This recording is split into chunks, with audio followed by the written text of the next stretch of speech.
eat my shorts.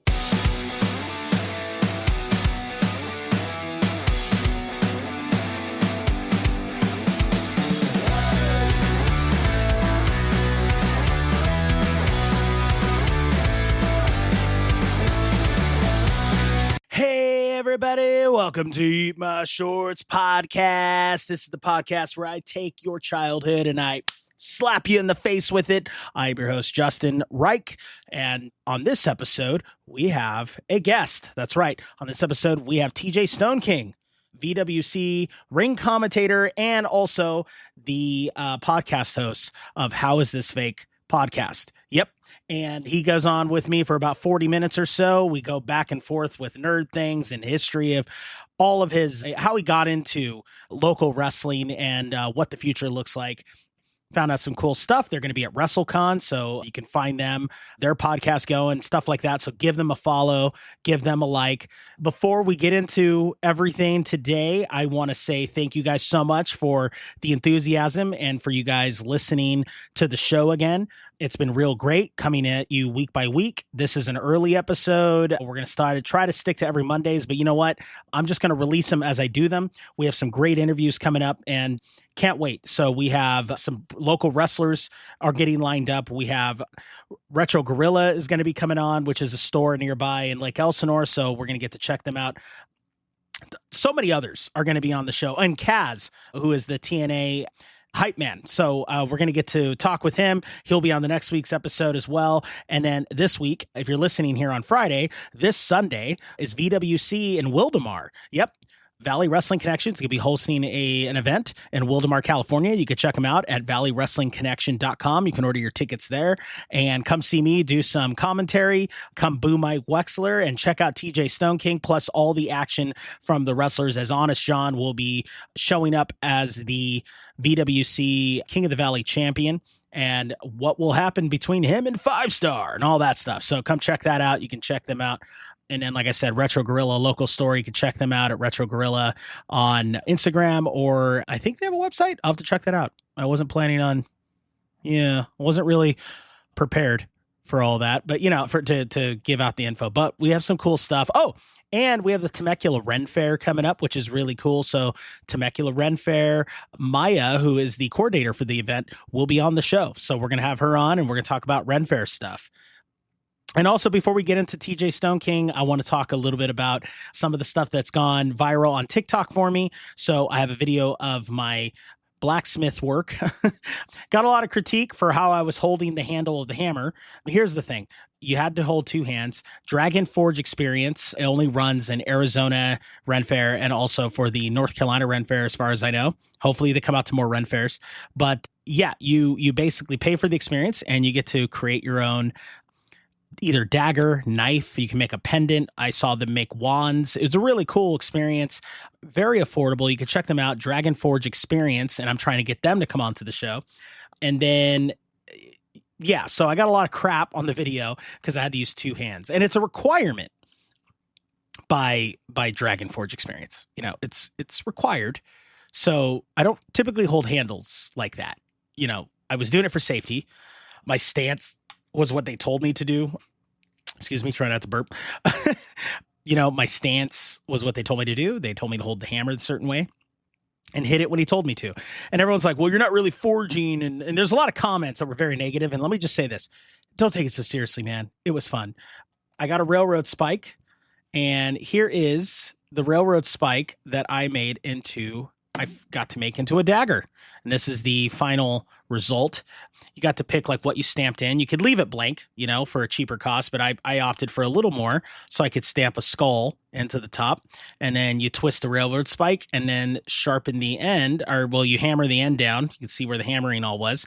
And then what happens is after you forge it, they will sharpen it and make it pretty for you. And then they give you a sheath.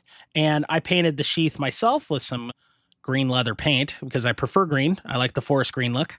So this guy, and I named him Draconis, which is dragon in, I believe it's Viking.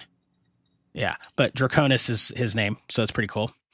And then we have this guy. Oh, sorry. I got myself a Viking axe, which is pretty damn cool. And yes, I'm going to take the blade out so you guys can see it. It's legit. It's just not fully sharpened, but got myself a Viking axe. I don't know if that makes me more manly, that I'm carrying around a Viking axe, but don't mess with me. Do you understand? Don't mess with me. It's not a threat. I'm just saying, don't mess with me. Yeah. Anyway. So yeah, no, Dragon Forge experience at the Arizona Ren Fair was really awesome. You can check out some of my videos on TikTok. And while I'm at it, go ahead and hit that subscribe button.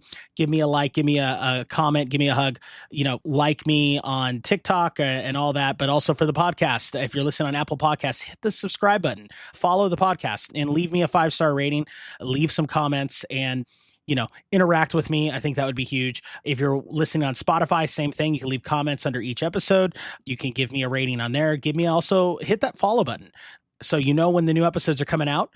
And also on YouTube. I'm trying to push the YouTube out. Don't have a lot of crazy views there.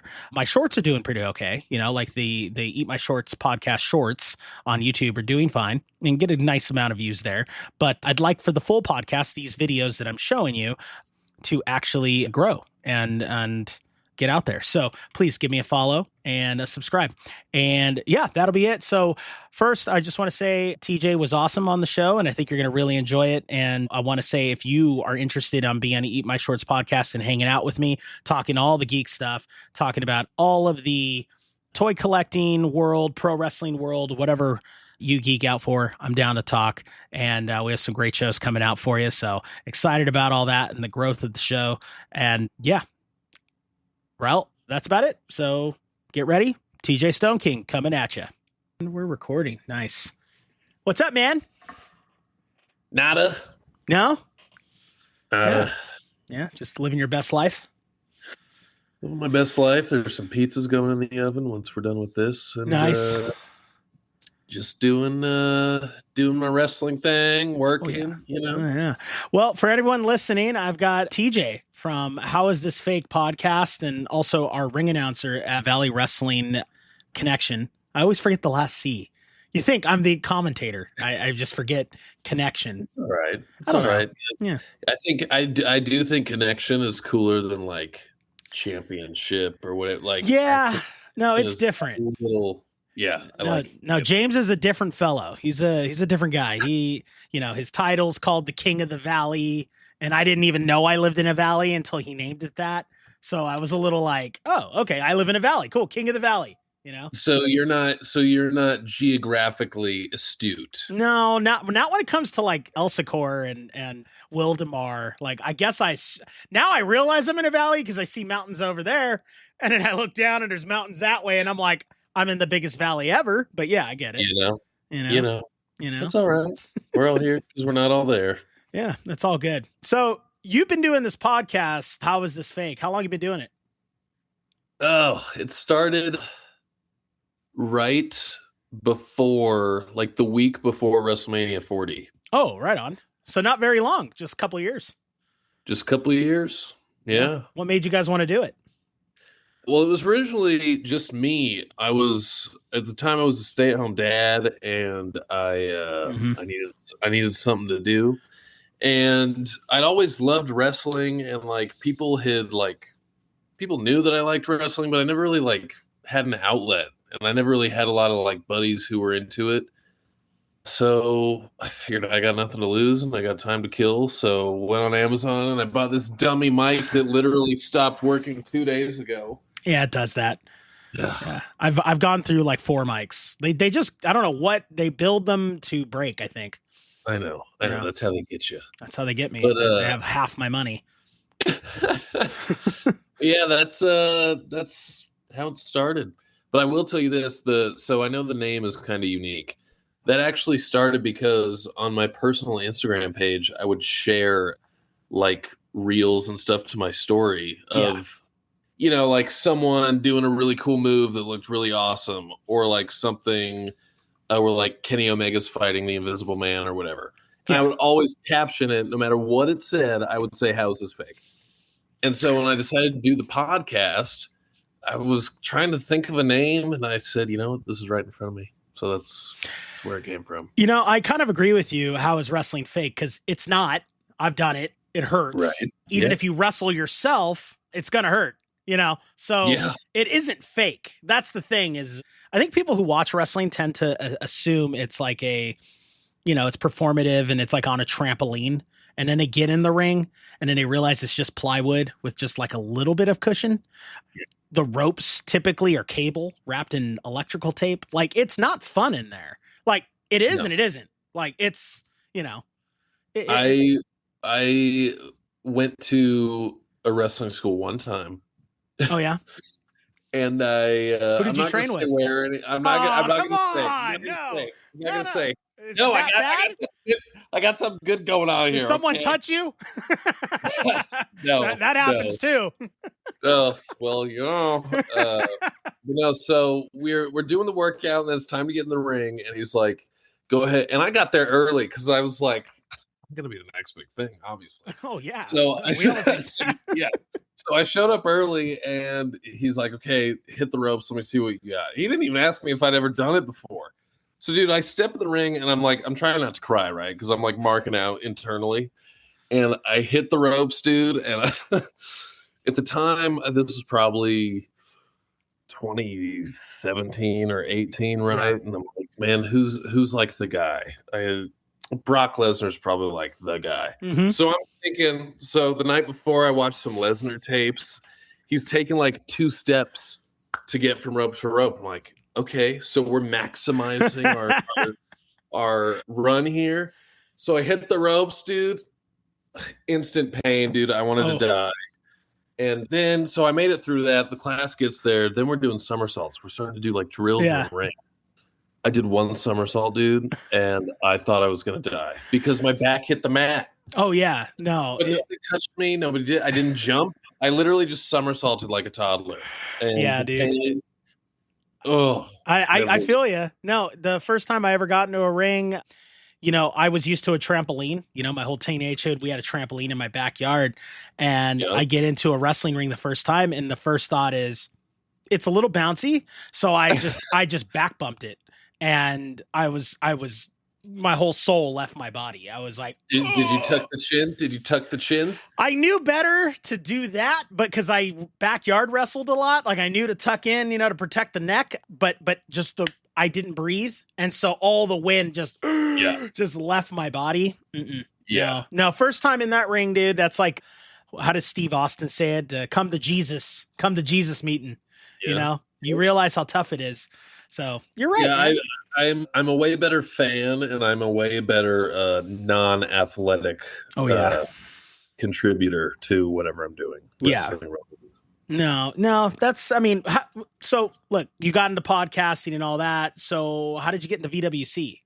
Like, how did you end up being the ring announcer for VWC? I know, dude. It's not something I tried to do, but probably less than a year ago, actually. Yeah, it's about that. Less than a year ago, I started going to indie shows just to try to meet more wrestling fans, honestly, just to try to grow the podcast. And the first one I went to, I really liked, and I didn't talk to anybody, but I messaged the people and I said, hey, this is totally awesome. It was Dream Slam, by the way. I don't know why I'm not saying the name. So I go to the Dream Slam show, and it was totally rad, and I did like a recap of it, the podcast, and then went to the next show, and I said, like, I would love to have someone on to like help plug it. And that person ended up being Jarrell. And so, one thing led to another, and they needed a commentator one day because someone didn't show up, and I was there doing nothing. Let's put this guy on. Yeah. I think it was me. No, it wasn't you. It wasn't you. So I ended up doing commentary with Wexler, believe it or not. Oh, you poor guy. And he made me do play-by-play my first time. I was like, okay. Dude, I'm not, I've been doing it now for 2 years, and I can't. I hate doing play-by-play. Like, I was so happy they brought moves. Graham in recently, because I'm like, I forget, my brain doesn't move fast enough for calling moves all the time. So like, I'll be I do the what a maneuver.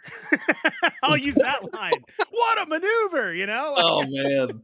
Yeah, they move too fast sometimes. Sometimes you just got to let them go, and you just got to lay out because what am I supposed to do? I'm taken away from whatever lightning moves you want to do in there. When I was a kid, man, it was Jesse Ventura, Bobby Heenan. Those were like the commentators I idolized. So when I came on to do this, that was what I thought. I was like, oh, I'm going to be the Bobby Heenan. I'm going to be the guy who just says the one-liners, makes fun of shit. I'll let the other guys do all the hard work. And then James is all, hey, it's just going to be you for a minute. And I was like, oh, crap. I was like, I got to. So were you doing that in post-production a little bit, huh? Yeah, well, the first couple times because they had what was SoCal Wrestling TV for a while. Yeah. They were working with VWC. So I would go to the live shows then. And then I wasn't really available to be like on the weekends. My job was like crazy. So James asked, is there a way I could do it post? And so he would send me the files and I'd do it from here. So I'd be watching it in my room and everyone in the house is just laughing because I'm going, whoa, what a maneuver. And I'm like yelling in the room and everyone's like, what are you doing in there? And I'm like, commentary. Like, what a suplex. Damn it, I got to redo it. Stupid. Yeah, no. I've watched this arm drag 3 times in a row. I'm sure they have a breakdown recording of me going, I can't do this. Oh my God. That's awesome. But yeah, dude. So no, VWC's been an adventure. It has been, and you're looking to make a little return there. So, well, maybe not a return to the ring. I'm training. My doctor told me to hold off for like the last month, so they're probably wondering where the hell I went. And here's the thing, and I got to defend myself on this.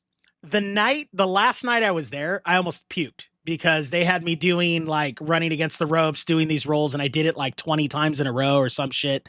Honest John is the trainer, by the way, and it's a great school. I'm not insulting it, but I'm out of shape. I'm a big guy and I'm not like fucking svelte and I'm not a gazelle in there. So you're not who you once were. Even then, I don't think I could have done this. Like even at 25, Justin Wright could not have done this, but I did it, got through it. I went to puke. That was the end of the class. And then I haven't been back. So everyone's like, where the fuck were you? And I had a health issue. So my doctor just said lay off on physical activity for like a month till I can go back, which is tomorrow, actually. Yeah, I got to go back tomorrow. And if they clear me, then I'm going to go back to training. But my goal is to have one more match. And I want it to be with Wexler. I would love to spear him and powerbomb him. Can I manage you? Oh, dude, you can ref that match. So you could be right up in there and count that 3. Just the commentator. We'll just do like a pre-show match, to hype up the crowd. I've said this. I don't think I've ever said it seriously, but I'll say it seriously here right now.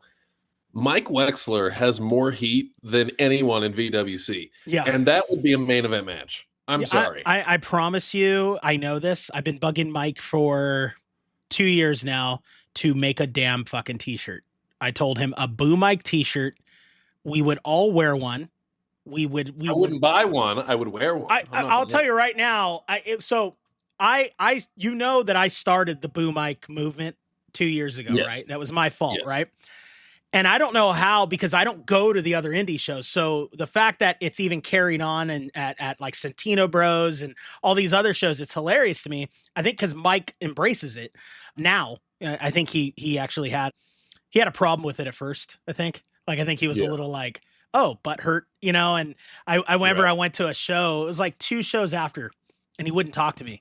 And I was just like, oh, dude, like he's actually fucking hurt that he goes out there and the crowd just mercifully boos him just by seeing his face.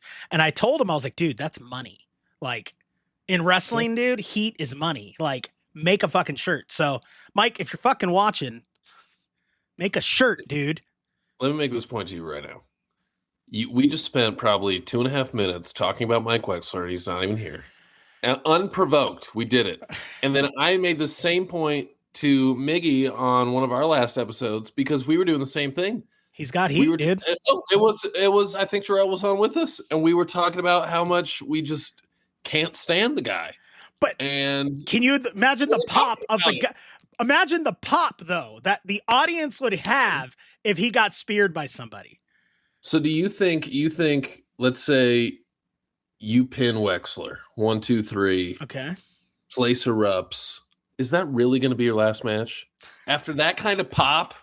Are you gonna want to quit? I don't know that I could top it right now. I'm an old man compared to all these kids, dude. Like, I'm not gonna go in there with like Kid Destino and fucking have a back and forth. Like, I'm already wheezing thinking about it. Like, like I can't get in there with that dude. I love that you mentioned Kid Destino. I've told him before, and he said that people have told him this. I don't even care. He reminds me of Ricky Steamboat. The kid is smooth, dude. Oh, Destino, mullet? Yeah, like just fire. Like the kid's got it. He's got it. Same with Ortiz. What's his name? Is it Ortiz? Mustache kid. The kid with the mustache and the curly Q and the mustache, long hair. He's from Santino Bros as well. Is it Chris? Is he on a tag team? No, he's not a tag team. I think Oscar Felix? Is it Felix? Yeah, I think it's Oscar Felix, not Ortiz. Yes. It's another guy. Yeah. No, Oscar Felix and Kid Destino are my favorite to watch. Like, genuinely. Like, when those two guys wrestle, I'm like, that's the future of SoCal wrestling and beyond. I could see them getting signed. Oscar Felix, known on our show as the king of the Wi-Fi. Long story. But he's definitely my top 5 favorite wrestlers to watch out here. How do you like the main event guys at VWC? How do you feel about 5-star and like Honest John? I mean, he's the veteran, but I'm talking about the guys coming up behind Honest John. You know what I mean? Like, how do you feel about 5-star? Truthfully, 5-star dude. If he doesn't, there would have to be something that cataclysmically goes wrong somewhere. I think if he is not like someone who the whole world knows about. The charisma on that kid. The charisma on him. Dude, I was at the VWC last night. I was at the gym. There's purple stars all over the floor everywhere. There's confetti still. They can't even get. So my last show, 2 shows ago, I kind of criticized it with the confetti in the middle of the match. I don't know why. It's my preference. I like gritty matches, and I felt like that was one of the first times I'd seen him do that. Yeah, he did it during the Honest John, and at one time, okay, I could get it. Like at the opener dive, cool, do it. But he did it several times, and if I as a wrestling fan saw that multiple times for a match, I'd be like, he doesn't take it seriously. He's not angry enough by the end of this match, So psychology-wise, I'm sitting there watching, going, I don't like the glitter. You know what I mean? Like I was like, one time, cool, but when you're getting beat up, it's it kind of. I wonder if he would do that in a show that wasn't geared toward kids. That's what I'm curious about. I'd like to see him somewhere else. I've only seen him at VWC, so it's like I'd like to follow him a little bit and see other matches he's had. But I will say this, dude, his match with Honest John was phenomenal. That was one of the best matches I've seen live in a long time. I don't think I've ever seen him put on a bad match. And he's been every card that I've been to since I started going to all the indie shows, like he's been on most of them. Yeah, Lancaster too is another guy. Oh, I love Joey Lancaster. He's got aura. That kid owns the room. He walks in, the room just shuts down. They pay attention to him. He's got, who he reminds me of, and it sounds weird because he's nothing like him, but the aura of Triple H. When Triple H would come in, the wet hair, the tough guy, and he owned the room. That is the vibe I get from him. And dude, he comes with his own spotlight. I know. I can't even get one of those. I asked, just one. I sent entrance music, by the way, just in case. Just in case. Never heard it. No, we don't get entrances. We should. In WWE, the announcing crew gets entrances, just so you know. I get summoned to the ring every single show. I can spend 7 seconds to some music. I'm just saying, man. What's your song? What do you got? Hollow by Alice in Chains. Nice, dude. That's a good one. That's a damn good one. Yeah. Is it? No. You know that song? It's okay. You don't have to. You don't gotta lie to kick it. How dare you, bro? Do you really know? Yes. Here, I'm gonna fucking jam it right now. I'm gonna have fucking YouTube block us off right now. How dare you? I'm gonna know it in 2 minutes. I'm gonna learn it all. No, I love Alice in Chains. I guess I know the most famous one, Rooster. Everyone knows that one. No, I like Alice in Chains. Sad story. That's a whole sad thing. You know? Oh yeah, dude. I'm not going to the beach listening to Alice in Chains. No, that's depression music. It's like Stained for me. Like when you feel sad, girlfriend breaks up with you, you're on drugs, that kind of stuff. You listen to them. It's fine. It is what it is. That did happen when my girlfriend broke up with me and I was on drugs. Wait, really? That's all. Let's get into that. No. So, all right, let's get back into TJ land for a second. So, where did your love for pro wrestling start? Oh, dude, when I was a kid, my earliest memory of anything, dude, it was Sting descending from the rafters, beating the crap out of the So you'd say NWO. about 1997, would you say? Yeah, probably, because I was born in '94, so that get about 3-4 years old at the time. Yeah. And my dad would always have, I called it muscles at the time when I was that little. He would always have that on. I didn't watch WWF for whatever. I don't know if it's because my parents didn't want me. Are you from California? Yeah. Yeah. So you were from this area, I assume. Oh, yeah. So, and you saw WCW first. That's interesting. Because usually that's a southern thing, It is, and I don't know why my dad, because my dad's not necessarily a wrestling fan. I remember my grandpa saying that he took my dad and uncle to go see Sergeant Slaughter against somebody one time, but he can never remember who the other guy was, which kills me as a wrestling fan because I would love to know. But yeah, I don't know. I just remember me and my dad watching WCW, and I never really looked back. I had all the action figures that are now worth, $75 a piece. I used to have all of them, and I threw them away one day. Oh yeah. I encourage you to recollect, man. Just get on eBay and start getting them. That's what I did. I'm heavy right now on fucking VHSs. Oh, hell yeah. I'm collecting all of the, when you went to the video store as a kid, that's the look. I do have a whole storage unit full of vinyl records though. So I do collect that. So other than Alice in Chains, what's TJ's playlist? Dude, right now, I got to be honest. I've been listening to just the Grateful Dead for probably. I never listened to them. I couldn't even tell you that one. I couldn't even tell you. It's a tough sell because it has to find you. Hmm. I'm not telling you to not listen to it, but I don't know if you know anything about them, but they're a very unique band, and they're not like any other kinds of bands. I like the ice cream, Cherry Garcia. It's a great ice cream. It's good, dude. That's my favorite. It's just a little bit of chocolate, a little bit of cherry. Why don't they add cherry to more ice cream?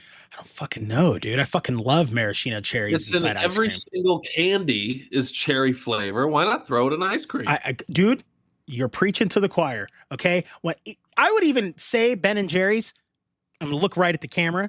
Ben and Jerry's, if this somehow ends up on your feed, I don't know how it would, but if it does, more cherries and Cherry Garcia. Give me a double variation. Sorry. Ooh, cherry. Cherry Garcia. Just give me an immense amount of fucking cherries. That's what I want. You could just put this on one of those VHS tapes and mail it to Vermont, and they would. That's what I'm sure they would see that. I have my trusty VHS right here, VCR right here. You just recorded over the Rumble 97. What the fuck? That was a $75 VHS, bro. That was my last physical copy of a Chris Benoit match. Damn it. No, I don't have one thing of Benoit anymore. I just felt guilty with that. Yeah. Yeah. I don't have anything of his. I used to have an action figure. Well, you're a WCW fan. You must have loved him at some point. So eventually I did obviously get over to WWE. It probably there were a couple years there after WCW folded where I wasn't really watching anything that I remember. But dude, when Batista and Orton and Cena and Lesnar, when they were all starting to come up, dude, I got right back in. So you were the 2002 Ruthless Aggression type era. Yeah, I would say, dude, honestly, I was born in '94. I know this is, a throwback podcast, right? Oh, yeah. I don't consider myself a '90s kid because I wouldn't. Year 2000, I wasn't even 6. Yeah, no, that makes sense. No, my brother's your age. I'm 10 years older than you, so I was born in 84. So I'm a 90s kid. I don't consider Yeah. myself an 80s kid at all. Do I like 80s stuff? Yeah, I like the music. I think it's great music, Aha, Take on Me and all that jazz. Like I fucking love it. But 90s were my, because I was alive through the whole thing. 1990, 99, I experienced everything from grunge to Beck to MTV, Beavis and Butthead, Wayne's World, all that stuff, and then wrestling was just epic in the 90s. Like you had superhero wrestling. You had Ultimate Warrior, like, there it is.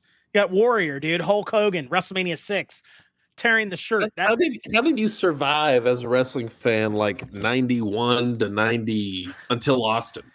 How'd you do that? So here's the thing with WWF, I loved the superhero era. And then when I remember it very vividly that when the steroid trial happened, because my dad talked about it a lot. He was just talking about how Vince McMahon was going to go to jail. And I'd be watching Superstars on Saturday and he's just like, that guy's going to jail soon. And I'm going, why? Like I'm little. I'm like 8, 9 years old going, why? Why is the announcer going to, and he's like, that's the owner of the WWF. And I'm all, oh, it's not. I go, Jack Tunney's the president. This guy's just the announcer. I'm a kid arguing. And then Bret Hart got my attention because I love the Hart Foundation. So when Bret won the world title, that was where I was like, oh, I'm all in on the Hitman.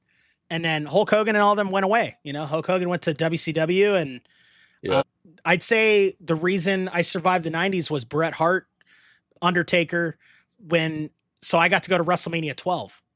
And that kind of stuck me through the middle of the 90s. And then Austin, just fucking Stone Cold. I mean, who didn't love fucking Austin and The Rock? Those two guys just were everything. And, it made wrestling cool. I got made fun of for my Bret Hart shirt, but I went to school with Stone Cold shirt. Everyone was like, hell yeah. My dad loves that guy. Hell yeah. Because every dad at that time was just sitting at home drinking a Budweiser. Hating on their boss. Just pissed off. Just wanting to beat the shit out of their boss. Fucking Greg didn't give me that raise. What? That is a great Stone Cold, by the way. Oh, thank you. I spent a lot of time by myself in my bedroom in front of a mirror. So what most wrestlers do, though, when guys want to be pro wrestlers, they tend to stand alone in a room in front of a mirror cutting promos. Okay, so let me ask you, when you have a commentating gig, you're heading on down to VWC, what are you doing in the car on the way there? You raw dogging it? Just I raw dog. In silence? I raw dog now, dude. Like, it's just in my head. Like, I just know I'm going to see Wexler. The crowd gets me excited. I'm going to see them booing him. And then the music starts and then I'm in. You know what I mean? Like, I just I feel the vibe out. If the show's dead, you might get a more subdued version of me. But I feel like the crowds are getting more, like, amped up at VWC. It's like it's a stapled crowd. So they're all coming in and it's getting packed, which is cool. The last show was a total success, I think. Yeah. I mean, I don't run the business, so don't ask me, but I mean, if you, from a fan perspective, I mean, yeah. Finally got a new champ. I'm excited to see what he does this weekend. Yeah. It's what, Sunday? Do you know the time, by the way? I'm going to get on them about that, dude. I'm seeing 10 a.m. Bell is at 5. I saw 10 a.m. on the Facebook invite. I got to get on Mr. James there. I was like, 10 a.m., dude. That's a Sunday, bro. No. I even told them because they were like, hey, we got you locked in for the first, right? And I said, I have so I get up at 2:30 every morning to go to work. So I told them, I was like, if you start it early on Sunday, I'll be there. But I'm not doing this, I physically will be asleep. Can't be at 10 p.m. start time? No lucha time. We're already working on the Lord's Day, Well, they can't run against the Elimination Chamber. That's just smart business right there. I know. How much. This is how much wrestling I'm doing between VWC and Dream Slam, the podcast and stuff. I didn't even know that Elimination Chamber was this weekend. How do I have a wrestling podcast where I talk about wrestling? I didn't even know that, dude. I don't know what's going on with WWE, but I'm kind of the same. I'm in the same, but I think it's because I can't afford them anymore. Like I can't afford to go to the shows. I can't afford the merchandise. Like, I mean, I got this shirt and I had to wait till it was on clearance. You know what I mean? Like I can't spend $50 a t-shirt anymore. You know, it's just everything's expensive. You already spent 10 grand on all that gold over there. Yeah, I'm going to tell you right now, this is acquired through eBay. I've only gotten like one through WWE Shop, and it's that fucker.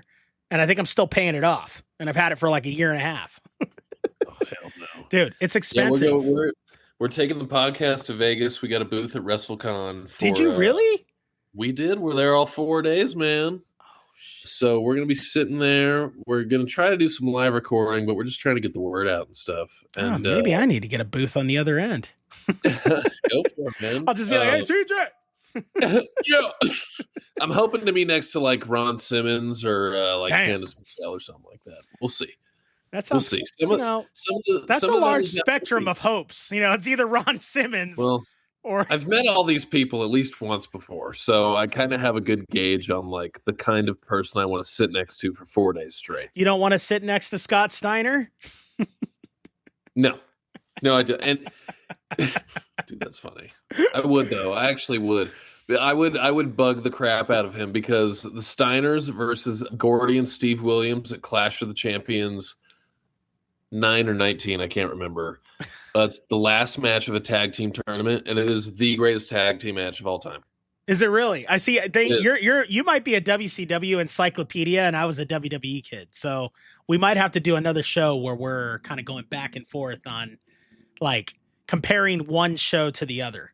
I will shit all over WCW most of the time because nowadays I can't go back and watch it. You can't watch WCW?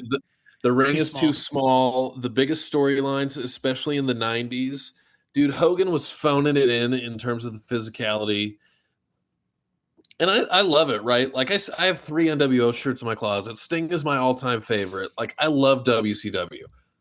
But I mean, I don't know. I tried watching a few Nitros on YouTube, you know, the WWE Vault page, you know, so you see kind of stuff. Right. Dude, Hogan looks like he's 7'5" in that little ring. Like every time he's standing in there, it's like, it's a baby ring.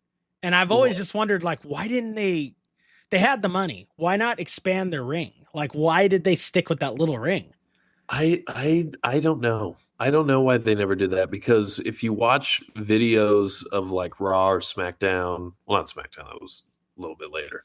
But if you watch like Attitude Era Raws, that ring just made everything look better. Just the shape of it, the production looked bigger. It looked better in WWE, whereas WCW looked like, you know, I mean, it just. You really can compare AEW to WCW in terms of like, I mean, maybe AEW's got a little bit more of an edge because, you know, they got the Bucks. They got the Bucks, and WCW did too, but they weren't really like given all that money, you know? So that's why the Nitro set was always like a little bit smaller. And all the money dude was going to Kevin Nash. And he was the booker. The fucker. That's the move right there, dude. That's the move. Get the pen, get the belt, get the show. That's the money. Who wouldn't do that? We all would. I would. I'd book myself to beat everybody. I'd be Hardcore Holly all over the place. Just me. Just put every belt on me. I'm the man. That's what I want. Let me ask you. So you mentioned Ultimate Warrior earlier. Is he like your GOAT? He's your guy? He was the first guy to catch my eye as a kid, other than Macho Man. Like those kind of two. Like Hulk Hogan was everywhere, but I was, you know, Hulk Hogan. I saw him on TV, cartoon, you know, when I was really little. But Ultimate Warrior shaking the ropes and Macho Man, the whole like, ooh yeah, you know, like the whole his voice was so intoxicating that it's just, you know, he started talking and you were just like. You know, you would just listen, you know, to the TV just immediately. He'd get on there and be like, Ultimate Warrior, you know, and he'd do the whole thing. And you're sitting there like, It is shocking that a human being was just like, you know, he's talking normal and then he gets into character. And it's just like, and it's like, he thought one day to himself, he's like, if I talk like this, that's going to fucking work.